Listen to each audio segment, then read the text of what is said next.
যতই সংস্কার হোক এই সংস্কার আসলে টেকসই হবে না।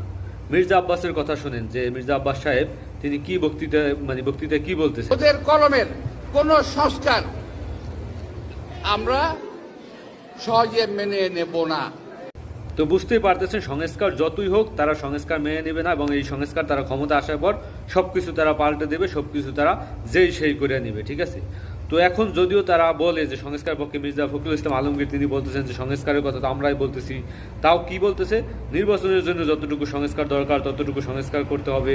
এরা যদিও এখন সংস্কার একটু মান্য নেওয়ার ধাসে কথা বলতেছে, কারণ জনপ্রিয়তা দিন দিন কমে যাইতেছে, দেখে যে জনগণ সংস্কারের পক্ষে, এখন বলতেছে যে সংস্কারের পক্ষে। ঠিক আছে, কিন্তু তারা এই সংস্কারের নির্বাচনের ক্ষমতা আসার পরই তারা সমস্ত সংস্কার তারা উলট পালট করে দেবে এবং সংস্কার তারা মেনে নেবে বলে আমার কাছে মনে হয় না। তা কথায় কোনো মিল নাই। ঠিক আছে, তারা এখন বুকে পাথর জমা, মানে ওই যে বুকে পাথর বাইদা তারপর এই সিদ্ধান্ত তারা মাইনে নিতে আছে, মানে সংস্কারকে তারা মাইনে নিতে আছে। প্রকৃতপক্ষে তারা আসলে এই রাষ্ট্রের সংস্কার চায় না, তারা এখন চায় ক্ষমতা, তারা এখন চায় নির্বাচনের মাধ্যমে কোনোভাবে একটু ক্ষমতা আসতে পারলেই তারা একটু লুটপাট বাড়াইতে পারে, তারা বাজারঘাট সব কিছু তো তাদের নিয়ন্ত্রণে আছেই।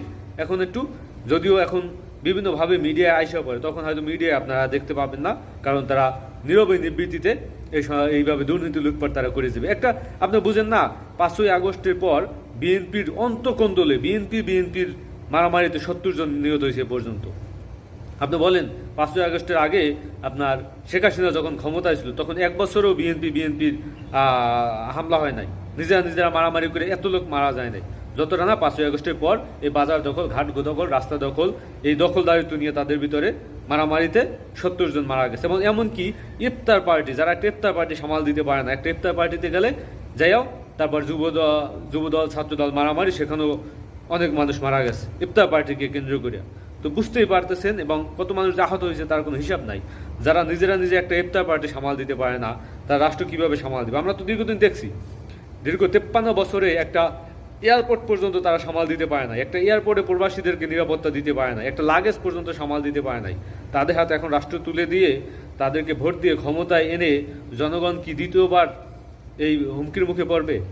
জনগণকে তো জিজ্ঞেসই করবে না যে আসলে জনগণ চায় কি, জনগণের প্রত্যাশা কি। যেই প্রত্যাশার মাধ্যমে এই 5ই আগস্ট হয়েছে, সাধারণ জনগণ ছাত্র জনতার গণ অভ্যুত্থানের মাধ্যমে, সেই স্পিড কি বিএনপি ধারণ করে?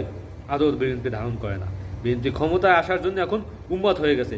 আপনি বুঝেন নাই, আপনার শেখ হাসিনা পতনের পর 72 ঘন্টার ভিতরে তারা রাস্তায় নেমে গেছে, যেখানে পুলিশ নাই, আইনশৃঙ্খলা বাহিনী নাই, ট্রাফিক নাই, সে জায়গায় তারা একটা সরকার নাই বাংলাদেশে, সাথে সাথে তারা মাঠে নাইমা বলতেছেন যে 3 মাসের ভিতর নির্বাচন।